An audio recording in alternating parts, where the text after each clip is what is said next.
আসসালামু আলাইকুম। এখনকার আয়োজনে স্বাগতম। শুরুতেই জানাবো সংবাদ শিরোনাম। আপাতত নিশ্চুপই থাকতে চায় আওয়ামী লীগ। শেখ হাসিনার ক্ষমতাচ্যুতির আগে যেভাবে পরিস্থিতি সামাল দিয়েছিলেন সেনাপ্রধান। রাজনীতি করতে হবে উদার ও দরদভরা মন নিয়ে, বললেন জামায়াত আমির। প্রধান উপদেষ্টার কাছে হিন্দুদের ওপর হামলার তদন্ত কমিশন গঠনের দাবি। সবকিছু সংস্কারের পরে দ্রুত নির্বাচন, বললেন ডাক্তার ইউনূস। সর্বশেষ সংবাদে জানবেন, অর্থনীতিতে 4টি গুরুত্বপূর্ণ সিদ্ধান্ত গঠিত হবে ব্যাংক কমিশন। এতক্ষণ শুনছিলেন সংবাদ শিরোনাম, এবার জানিয়ে দেব বিস্তারিত। আপাতত নিশ্চুপই থাকতে চায় আওয়ামী লীগ। ছাত্র জনতার গণ অভ্যুত্থানে শেখ হাসিনার সরকার ক্ষমতাচ্যুত হওয়ার পর থেকে একের পর এক মামলা হচ্ছে। সেই সব মামলার আসামিরা হচ্ছেন পদত্যাগী প্রধানমন্ত্রী সহ প্রভাবশালী মন্ত্রী এমপিরা। অনেককে আবার নেওয়া হচ্ছে রিমান্ডেও। আবার অনেক নেতাকর্মীর বাড়ি কিংবা ব্যবসা প্রতিষ্ঠানে হামলাও চালানো হচ্ছে। এ অবস্থায় আপাতত কোনো কর্মসূচিতে যাবে না ক্ষমতাচ্যুত দল আওয়ামী লীগ, বরঞ্চ আরেকটু সময় নিয়ে কর্মসূচি দেবে 16 বছর ধরে ক্ষমতায় থাকা দলটি। গত কয়েকদিনে আওয়ামী লীগের একাধিক শীর্ষ নেতার সঙ্গে কথা বলে বিষয়টি নিশ্চিত হওয়া গেছে।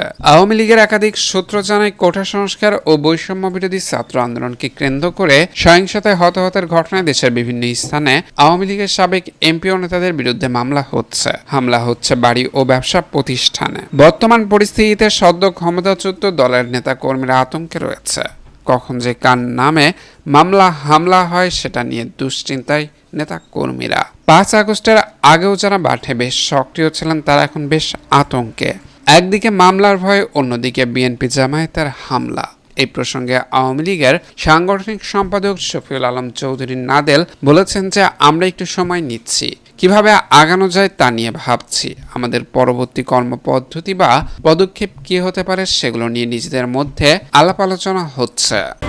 এদিকে শেখ হাসিনার ক্ষমতাচ্যুতির আগে যেভাবে পরিস্থিতি সামাল দিয়েছিলেন সেনাপ্রধান, বাংলাদেশের শিক্ষার্থীদের নেতৃত্বে মাসব্যাপী বিক্ষোভের সূত্র ধরে পরিস্থিতি যখন আরো খারাপের দিকে যাচ্ছিল, এমন সময় দেশ জুড়ে সেনা মোতায়েন করে সরকার। এর মধ্যে 2 আগস্ট সেনাপ্রধান জেনারেল ওয়াকারুজ্জামানকে একটি কঠিন পরিস্থিতির মধ্যে বা মুখোমুখি হতে হয়েছিল। ওই দিন এক বৈঠকে তরুণ সেনা কর্মকর্তারা দেশের পরিস্থিতি নিয়ে ক্ষোভ প্রকাশ করেন। বৈঠক সম্পর্কে অবগত একটি সূত্র থেকেও তথ্য পেয়েছেন ভারতের সাপ্তাহিক সংবাদ সাময়িকী দ্য উইক। বাংলাদেশে চলমান পরিস্থিতি নিয়ে কর্মকর্তাদের সঙ্গে মত বিনিময়ের জন্য সেনাপ্রধান বৈঠকে ডেকেছিলেন। সূত্রটি জানায়, সেনা কর্মকর্তাদের ক্ষোভ প্রশমনে সেনাপ্রধান এই বিষয়টি তুলে ধরেন যে, যদি অগণতান্ত্রিক উপায়ে ক্ষমতা হস্তান্তর হয় তাহলে বাংলাদেশ, কেনিয়া বা আফ্রিকার অন্যান্য দেশের মতোই হয়ে যেতে পারে। কর্মকর্তাদের সংযত থাকার পরামর্শ দিয়ে সেনাপ্রধান বলেছেন, আমাদের দেশে 1970 সালের পর এমন গণবিক্ষোভ আর কখনো হয়নি, তাই এটি একটি ব্যতিক্রমী ঘটনা। আমাদের সবাইকে ধৈর্য ধরতে হবে। তরুণ সেনা কর্মকর্তাদের ক্ষোভ প্রকাশের মধ্য দিয়ে বৈঠকটি শেষ হয়।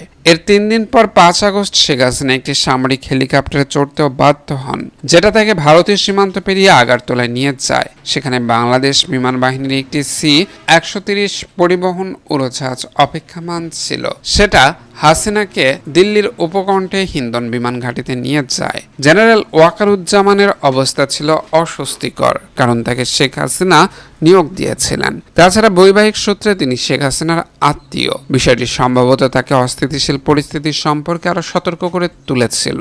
বিশৃঙ্খলার মধ্যে অপরাধমূলক কর্মকাণ্ড মোকাবেলা ও স্বাভাবিক অবস্থায় ফিরিয়ে আনতে সেনা মোতায়েনকে যৌক্তিক হিসেবে তুলে ধরতে সেনাপ্রধান বলেছিলেন, বাংলাদেশ সেনাবাহিনী ভালোভাবে দায়িত্ব পালন করছে। তারা 1719টি গুলি ছুড়েছে, 14,000 ফাঁকা গুলিও ছুড়েছে এবং দেশের বিভিন্ন স্থানে সহিংস জনতার মুখোমুখি হয়ে 31টি উত্তপ্ত পরিস্থিতির সামালও দিয়েছে।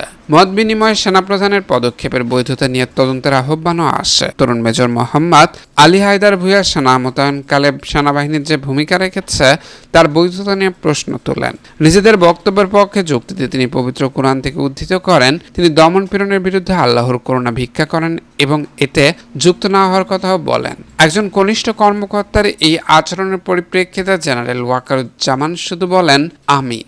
নারী কর্মকর্তা মেজর জেনারেল জাহান এই ঘটনায় শিশুদের প্রাণহানি ও এর ন্যায্য বিচার হওয়ার উপর গুরুত্ব আরোপ করেন। তিনি উদ্ভূত পরিস্থিতিতে সেনাবাহিনীর ওপর জনগণের অসন্তোষ বাড়তে থাকা নিয়েও উদ্বেগ প্রকাশ করেন। সেনাপ্রধান তার সঙ্গে একমত পোষণ করেন। বাংলাদেশ মিলিটারি একাডেমির এক কর্মকর্তা র্যাপিড অ্যাকশন ব্যাটালিয়ন ও বর্ডার গার্ড বাংলাদেশ অর্থাৎ বিজিবির কয়েকজন কর্মকর্তার অগ্রহণযোগ্য কর্মকাণ্ডের কথা তুলে ধরেন। জবাবে জেনারেল ওয়াকারুজ্জামান বলেছেন যে পরিস্থিতি ঠিক হলে এগুলো দেখা হবে। সেনাবাহিনীর উপর জনগণের সমর্থন কমে যাওয়ার কথা তুলে ধরে সেনা সদস্যদের ব্যারাকে ফিরিয়ে নেওয়ার পরামর্শ দেন 5 এয়ার ডিফেন্স রেজিমেন্টের commanding officer lieutenant colonel Mahbub. চট্টগ্রামের আরেক কর্মকর্তা আহত শিক্ষার্থীদের সহায়তার মাধ্যমে সেনাবাহিনীর ভাবমূর্তি ফিরিয়ে আনতে কাজ করার পরামর্শ দেন। সর্বশেষে জেনারেল ওয়াকারুজ্জামান যে সামাজিক চাপের মুখোমুখি হচ্ছেন তা তুলে ধরেন এবং নিজের হতাশা প্রকাশে আয়ুব বাচ্চুর একটি গানের কথাও তুলে ধরেন।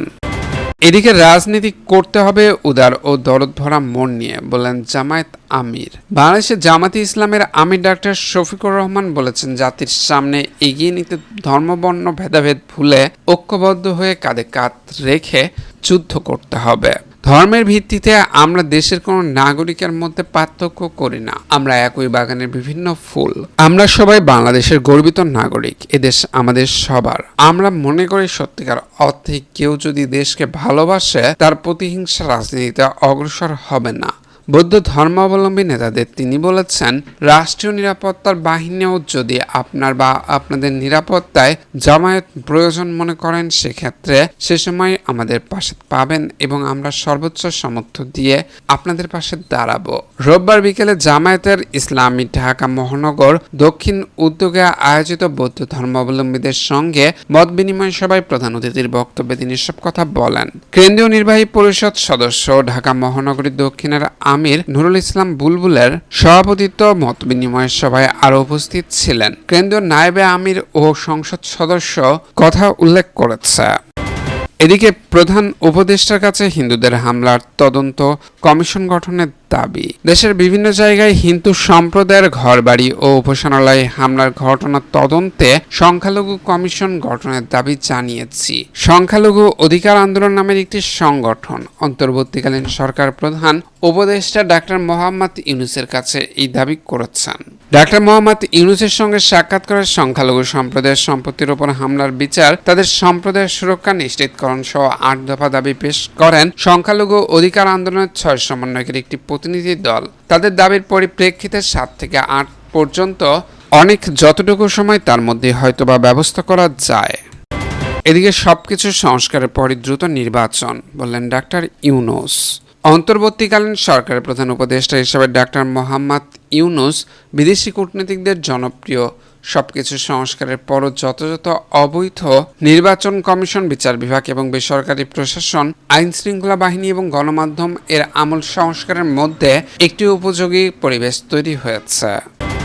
এদিকে অর্থনীতিতে 4টি গুরুত্বপূর্ণ সিদ্ধান্ত গঠিত হবে কমিশন। আর্থিক খাত স্থিতিশীল ও সংস্কার এবং মূল্যস্ফীতি মোকাবেলা করার জন্য অন্তর্বর্তীকালীন সরকার 4টি গুরুত্ব সিদ্ধান্ত নেবে। এসব সিদ্ধান্তের মধ্যে রয়েছে ব্যাংক খাতে টেকসই সরকারের জন্য একটি ব্যাংক কমিশন গঠন, এছাড়া আর্থিক খাতের সার্বিক পরিস্থিতি ও সংস্কার বিষয়ে একটি রূপকল্প তৈরি করে অন্তর্বর্তীকালীন সরকার গঠিত হওয়ার 100 দিনের মধ্যে প্রকাশ করা হবে। এতক্ষণ আমাদের সাথে থাকার জন্য ধন্যবাদ। পরবর্তী এমন আপডেট পেতে আমাদের চ্যানেলটি সাবস্ক্রাইব করে পাশে থাকা বেল আইকনে ক্লিক করে রাখতে ভুলবেন না।